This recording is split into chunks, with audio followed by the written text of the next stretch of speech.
You ask Tiger to solve.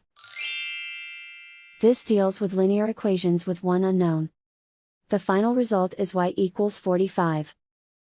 Let's solve it step by step. Simplify the expression.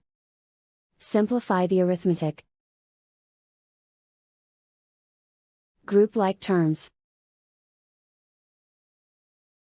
Simplify the arithmetic. Group all constants on the right side of the equation. Add 14 to both sides. Simplify the arithmetic.